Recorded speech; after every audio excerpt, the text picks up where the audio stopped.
Perhatikan, ya. Perhatikan. Ya, di Quran surat Al-Qari'ah digambarkan tentang anai-anai yang berterbangan mencari cahaya. Coba perhatikan. Laron begitu keluar dari lubang, dia berjuang dengan sayapnya yang sangat tipis, mengangkat tubuhnya yang berat. Mencari apa? Mencari lampu. Tepat saat dia bersentuhan dengan lampu, dia menjatuhkan diri dan mati. Setelah ketemu cahaya, dia menjatuhkan diri dan mati. Gak penasaran, sudah ketemu yang terang benderang. Itu simbolik sebetulnya. Banyak manusia yang tidak tertarik dengan pekerjaannya Laron. Padahal Laron dijelaskan dalam satu Quran, surat Al-Qari'ah, surat tentang kiamat. Cuman sayang sekali kalau kita cerita kiamat, pasti kita berbicara tentang hancurnya alam semesta. Padahal kiamat adalah hari berbangkit, bangkit dari kegelapan menuju cahaya yang terang benderang. Mari kita lihat tradisi para nabi. Nabi Ibrahim, apa yang dicari oleh beliau? Beliau mencari yang pertama apa? Mencari cahaya. Saat mencari cahaya, yang pertama ketemu apa? Bintang. Selanjutnya ketemu bulan. Selanjutnya yang terakhir ketemu matahari. Jadi kata matahari yang dijelaskan di Quran surat Al-An'am sebagai wujud pengalamannya Nabi Ibrahim sama dengan tradisi leluhur kita. Ternyata leluhur kita juga mencari matahari. Tapi sayang sekali banyak kita tidak mengerti. Dikiranya matahari yang itu. Kalau matahari yang ada di alam besar, itu matahari untuk memberlangsungkannya proses fotosintesa jasmani. Itu sebagai proses fotosintesa ada dua. Satu fotosintesa jasmani, bertumbuhnya pohon dengan matahari. Yang kedua, proses fotosintesa ruhani. Ini yang jarang terjadi. Saya ingin mengajak lewat acara ini, mari kita izinkan jiwa kita mengalami proses fotosintesa ruhani. Supaya jiwa kita semakin bernutrisi. Karena selama ini yang tumbuh cuma badan. Badan kita dulu kecil, pendek. Sekarang badan kita sudah tinggi, besar.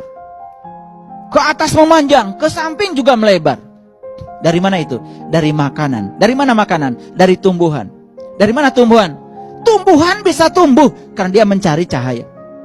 Tidak ada tumbuhan yang tidak mencari cahaya. Semua tumbuhan yang diletakkan di tempat yang gelap gulita pasti mati. Kalaupun tumbuhnya tidak optimal. Tumbuhan yang diletakkan di tempat yang terang benderang, dapat sinar matahari yang cukup, buahnya lebat, pohonnya juga bagus. Tetapi jangan lupa, itu baru proses fotosintesa jasmani. Matahari yang di alam besar ini hanya untuk proses fotosintesa jasmani. Tetapi kita sering lupa bahwa diri kita bukan hanya tubuh. Diri kita juga adalah jiwa. Jiwa juga harus tumbuh. Supaya apa? Tidak mengalami kecelakaan spiritual yang seperti tadi. Karena apa? Karena jiwanya tidak tumbuh. Itu sebabnya kita harus mengalami proses fotosintesa rohani. Kalau begitu, mana mataharinya? Matahari itu ada di dalam diri kita. Bagi yang tahu. Maka beruntunglah mereka yang sudah menemukan matahari di dalam dirinya. Surat Al-Fatihah dibuka dengan huruf Ba, dipungkas dengan huruf Nun. Ba artinya Baitullah, Nun artinya Nurullah. Ba titiknya di luar, Nun titiknya di dalam. Siapa saja yang sudah menemukan titik di dalam, maka dia sudah menemukan batik. Apa artinya batik? Ba dan titik. Makanya batik menjadi tradisi leluhur kita. Batik itu ba dan titik. Ba artinya Baitullah. Titik adalah titik yang ada dalam Baitullah. Satu titik cahaya dalam kegelapan. Sangat bermartabat untuk perjalanan kita pulang. Bagaimana tradisi Nabi Muhammad? Mari kita lihat dalam Quran surat An-Najm. Ada ayat yang berbunyi seperti ini. Wan najmi idha hawa. Demi bintang ketika mati. Wan najmi idha hawa. Demi bintang ketika mati. Sebagai fisikawan, saya ingin tahu bintang mati itu seperti apa. Kan sekarang mudah kita calling-calling dengan ahli astronomi. ternyata saya tidak dikirimkan gambar bintang mati. Saya dulu mengira waktu kecil kalau bintang mati itu gelap gulita. Ternyata bintang mati itu ternyata cahayanya terang benderang. Kenapa? Ilmu fisikanya E sama dengan mc kuadrat. Ketika massa meluruh menjadi energi, maka dia akan meradiasikan gelombang elektromagnetik. Bukankah cahaya itu gelombang elektromagnetik? Makanya materi yang meluruh menjadi energi pasti meradiasikan cahaya. Makanya gambar bintang mati justru lebih terang daripada bintang yang hidup, karena dia sedang meluruh dari materi menjadi energi, karena ada cahaya. Subhanallah. Makanya di ayat itu kemudian ada lanjutannya seperti ini. Walaqad ra'ahu nazlatan ukhra. Dan dia melihat itu kapan saja. Apa itu di ayat? Itu kan cerita bintang mati tadi. Bintang mati adalah simbol dari alam cahaya. Alam cahaya adalah alam dewa, alam deva. Dalam alam dewa ada di dalam diri setiap manusia bagi yang tahu.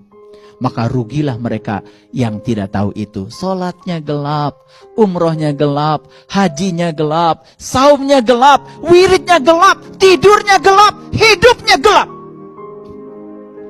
Bagaimana mungkin kita bisa berjalan dalam kegelapan?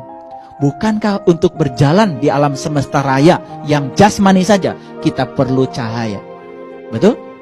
Apalagi kita berjalan dalam lautan ruhaniah. Bagaimana mungkin kita bisa berjalan kalau tanpa cahaya? Disitulah banyak yang tidak sadar. Padahal dia sholat dalam kegelapan, saum dalam kegelapan, syahadat dalam kegelapan, haji dalam kegelapan, umroh dalam kegelapan. Bahkan tidur dan hidupnya pun dalam kegelapan.